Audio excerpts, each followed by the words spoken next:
got jack stand on this side, I got jack stand on the other side, and I leave my lifting jack in the center. So the customer was complaining about squeaking noises from the rear brakes. Obviously this vehicle has a drum brakes, so the easiest way to take drum brakes is you hit it in here, like that. That's why I put a cardboard underneath so it catches all the rust. Some cars, they put little holes here. They're threaded. Put a little penetrant on the threads. You find yourself a bolt that fits. Metric, obviously. I usually have a 12 or 13 millimeter head. And you just screw it in, and that will take your drum out.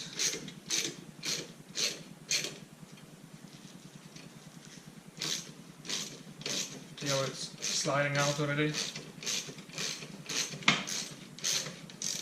Then you can give it a little tap.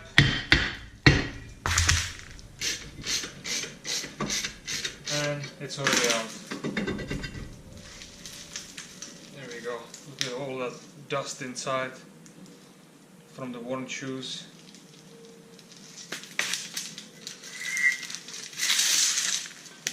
Now you can see that drum is in really good condition. It doesn't even have a lip on the edge. So this drum would be safe to put back on, even without machining. If you would have little grooves here, or like a temperature discoloration or anything like that, then you will want to replace it or have it resurfaced. But in this case it will be safe to reuse. This customer, he requested to have everything replaced for new parts, so I'm just putting new parts in it anyway. Now if your drum would be impossible to remove, then you have a lip on the edge of the drum,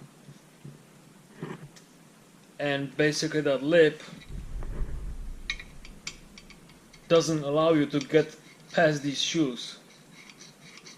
So we need to bring these shoes all the way in,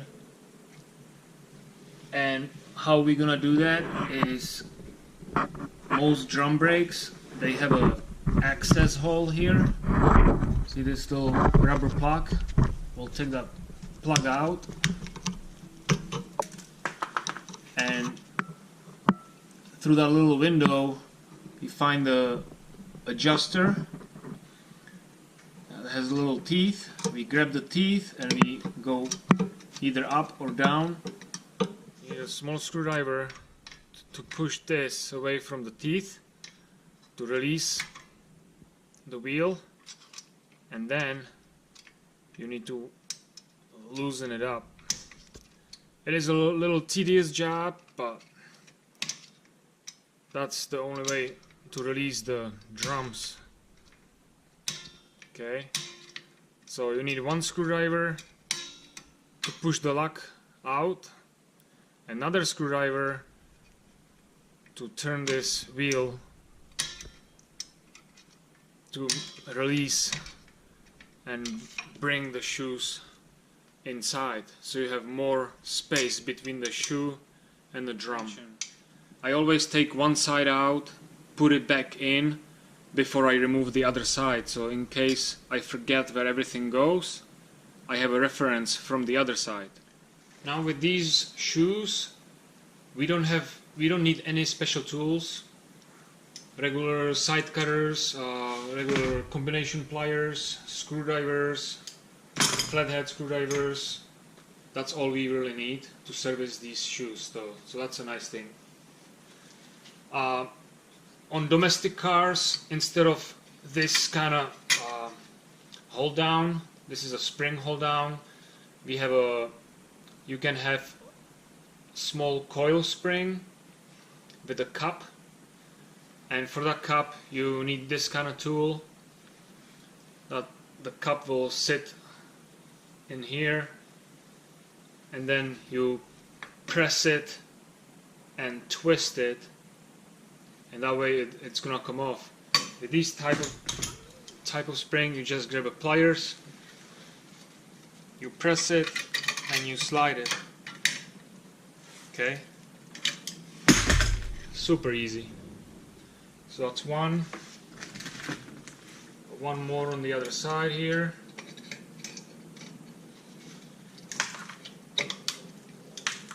Okay, now these pins,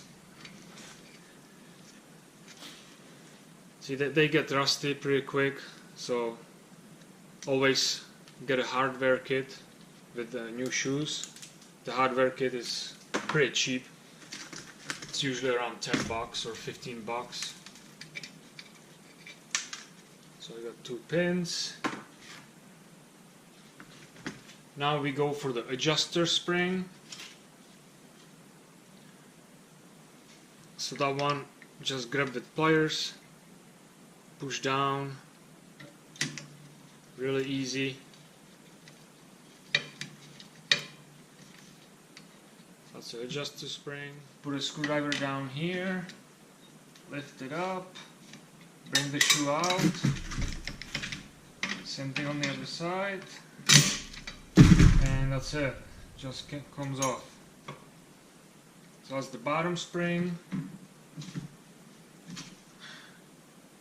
And in this case they're exactly the same, so you can mix them up, doesn't matter. But on most other cars they're gonna be different. The bottom spring is usually shorter than the adjuster spring. There you go. That's the adjuster, I mean the stopper for the wheel. Make sure put it back and lay it down so I know where everything goes. Now lift it up as assembly. Now I just pull like that, take the adjuster out.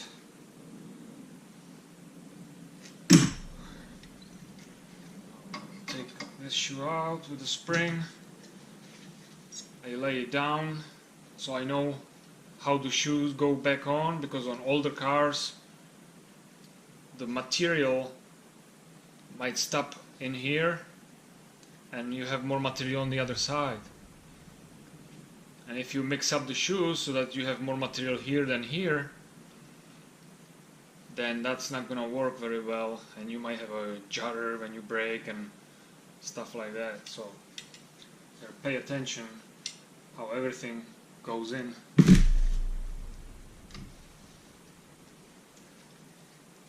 Okay, now we take a look on the new shoes and see if I need to take this cable out. Sometimes the shoe might come with this adjuster plate, so we'll see if I need to take it off over here. The shoes are bare with no adjuster, so we're gonna take this little hold down. I'm gonna take that out. Now for this little guy, I use a screwdriver. Be careful not to leave the finger here and slide it into your finger. That would hurt.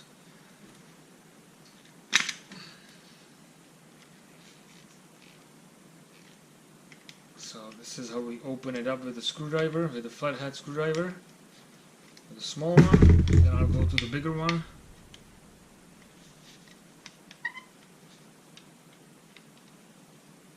And just work it to open it up.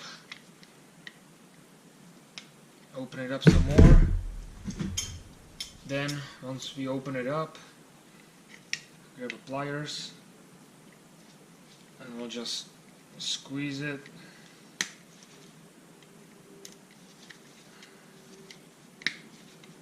It's easier with the combination pliers not with these cheap style of pliers. I forgot my combination pliers at work, but this will work. Gonna get small screwdriver in the gap here and work it out,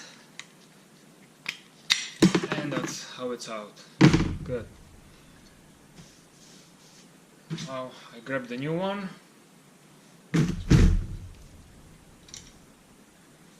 This is how it goes. This goes always on the inside, like so. Now before we put it back together, we're gonna clean everything and we're gonna inspect the wheel cylinder to make sure it's not leaking brake fluid. There are seals inside here,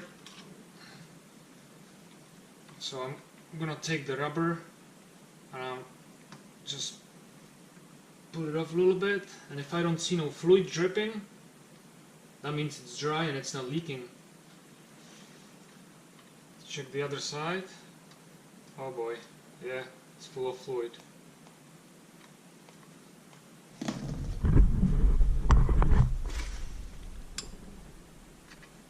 As you can see, this one is just full of fluid.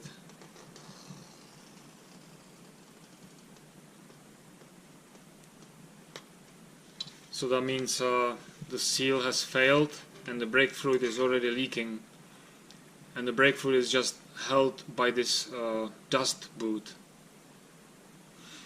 So anytime it's gonna start seeping through the dust boot, and it's gonna get on your shoes, and so we're gonna have to replace the wheel cylinder. Now to remove the wheel cylinder, you need to soak this flare nut. You need to soak it with penetrant. As you can see, it's got a lot of rust on it. The tube is pretty rusty. It will be a good idea to replace the whole tube. We'll see how it goes. And then we got two 8mm bolts here and a bleeder to bleed it after we're done. So after it's soaked for at least 10-15 minutes, I'm gonna try. See that? It's probably gonna fail.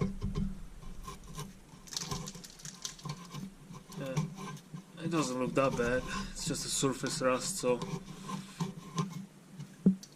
as you can see, I loosed it already. Good. So this tube is saved. As you can see, it's not spinning. Yeah, the nut is loose, so we're good here. We saved this side.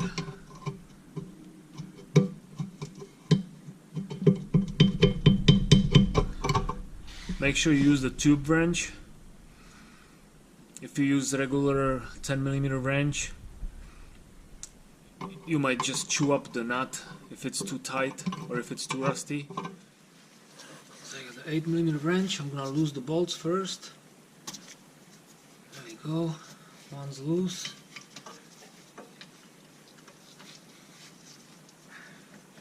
Another one. Good. They're both loose. Now I can get a regular wrench since I loosed it already.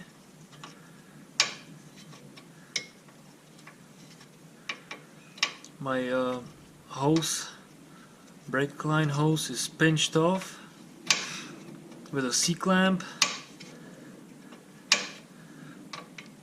You can use a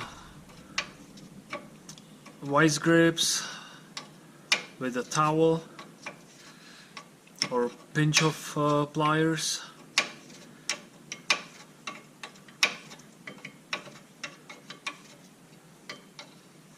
Good, that's it.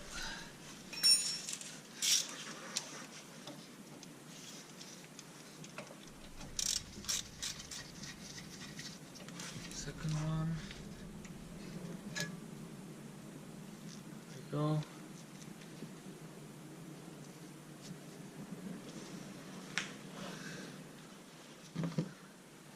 Okay, now we're gonna clean it up a little bit.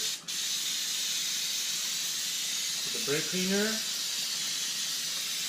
If you don't have a brake cleaner, you can use soapy water.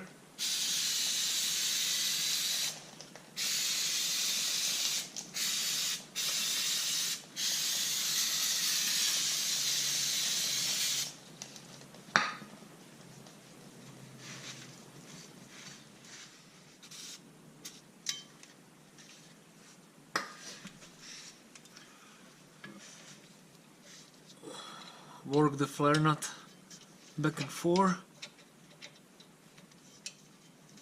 to get rid of the rust buildup inside. Put some more penetrant.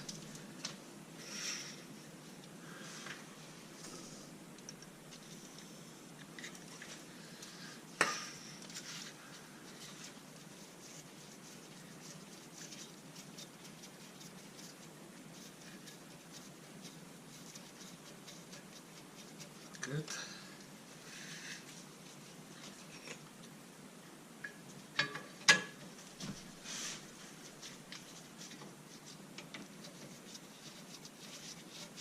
Make sure you don't cross thread it. Beautiful. Now we can put the bolts back in.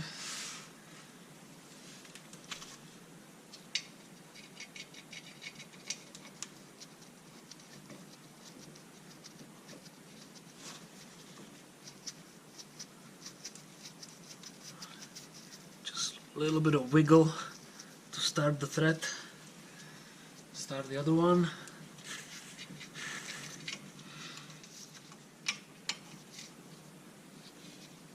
Don't go crazy.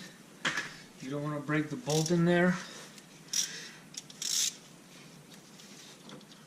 Tie the line.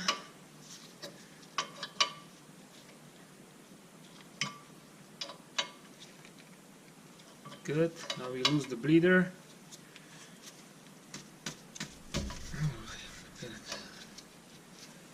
Now we can release the clamp. So that's how I have the clamp. Normally I use pinch-off pliers. They're specifically made to pinch off little hoses. But this is the only thing I have available right now.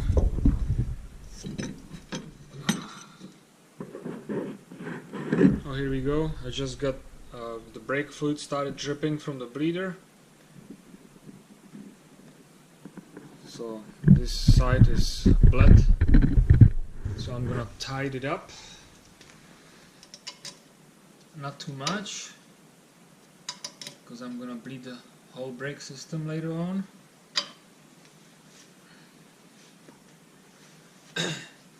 And I'm gonna use this ceramic extreme brake parts lubricant for these 3 points, on the other side too, so 6 together. Just very little, because it's just gonna attract dust.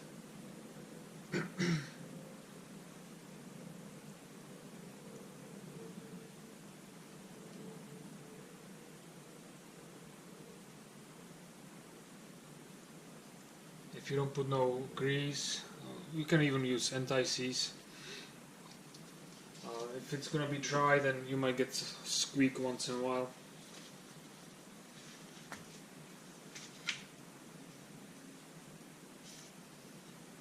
Okay, now to the shoes. So that goes this way.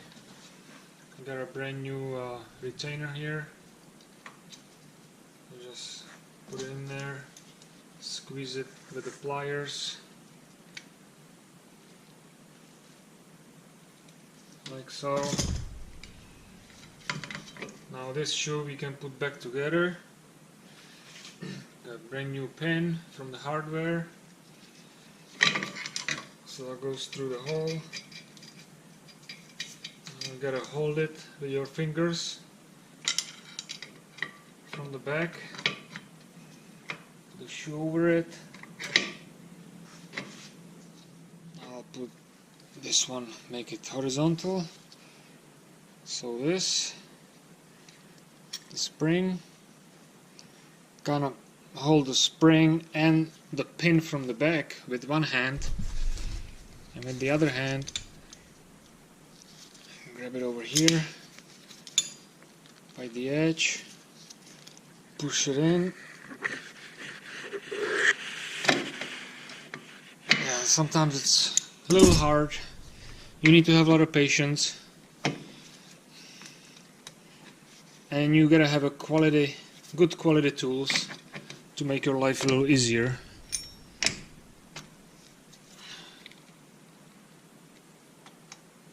And be careful not to press on one side and the other side of the wheel cylinder can come out, and then you will need to get new wheel cylinder.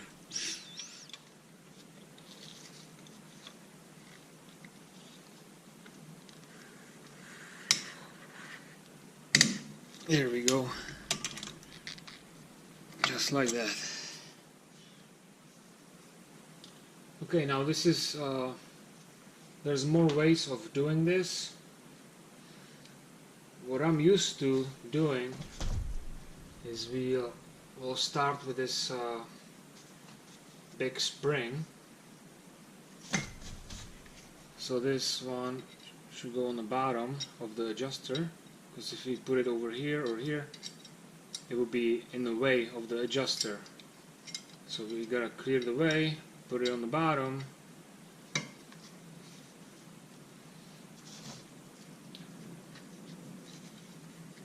and in that big hole there.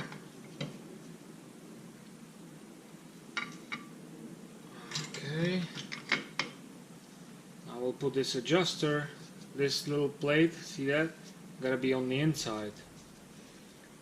If it will be on the outside, it will be in the way of the adjuster again.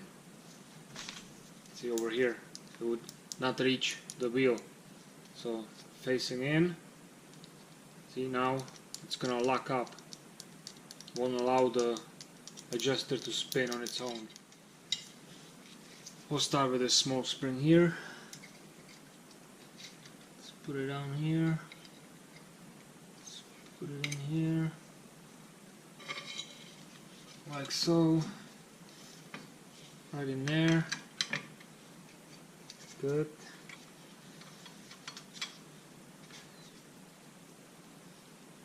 Let's put the adjuster now.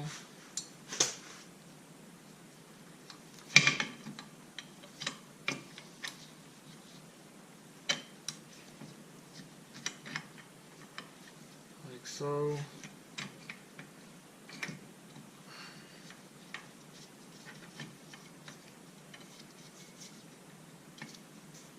Push it in.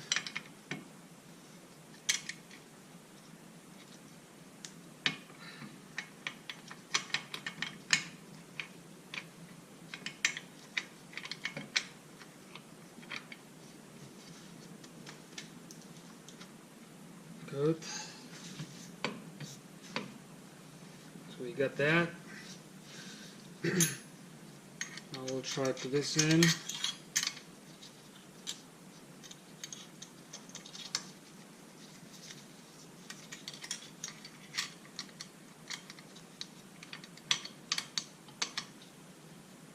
Alright, that looks good.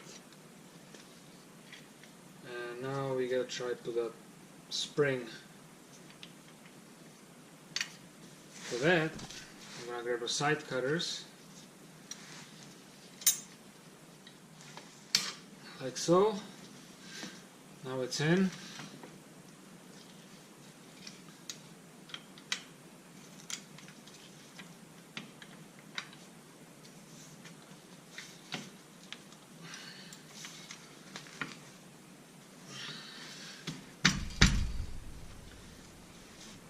I think we're good. Now we gotta put the spring in, and that spring's gonna hold its tension on. And obviously the adjuster's gotta come out a little bit, so you gotta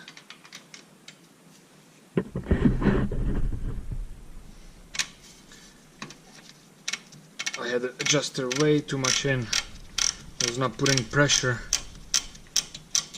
against the shoe. There we go. Okay, I got the spring out. Just gonna get a screwdriver. See that?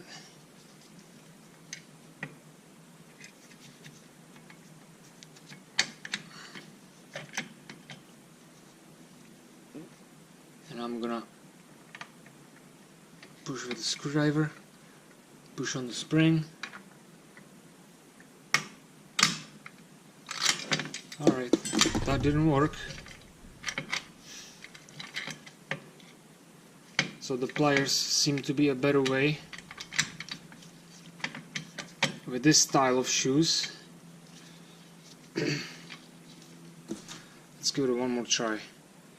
Usually when you put it in here, and then with the screwdriver you just go over this way. And now we need another screwdriver or pair of pliers to push the spring in place. Like so, yeah. So these are basically two ways of putting the spring like this. You can find the hole.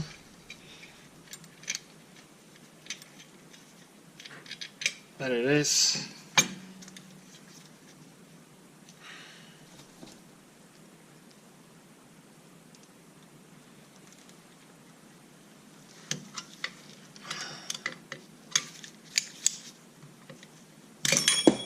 Oh, what happened? I don't know what happened. Why did it pop out? One more time.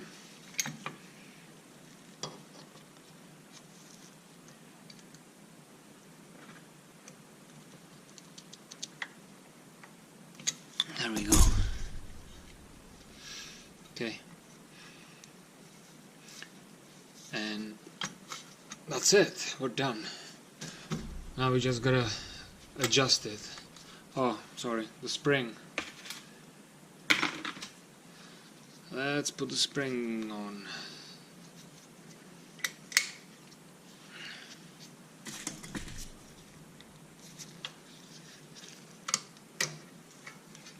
There. See how the adjuster works.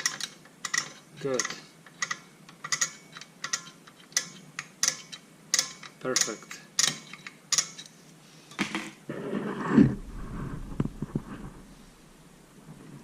One side's done. Don't forget to clean your new drum with a brake cleaner.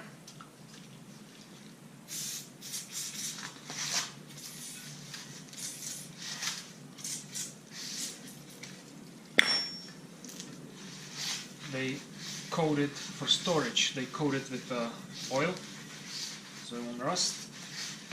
So, put a nice bit of anti-seize here.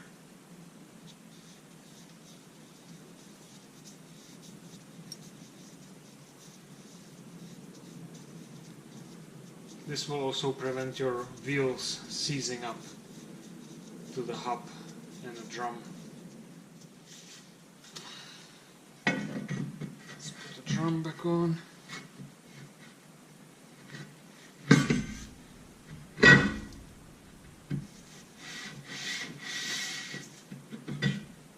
Yeah, that's getting a little too tight. If it's too tight to go in, back off before you go all the way in, because then it's going to be hard for you to get it out and adjust it properly. See that? It's got a little too much restriction than I want. So I pulled it out and I back out with the adjuster. I press it with the finger a little bit and go down a couple teeth. Okay, let's try it again.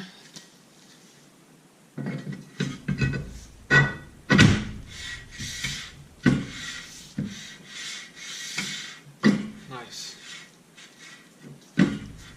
Okay. What we want to do, we want to put the wheels back on, drive it for a few miles, come back,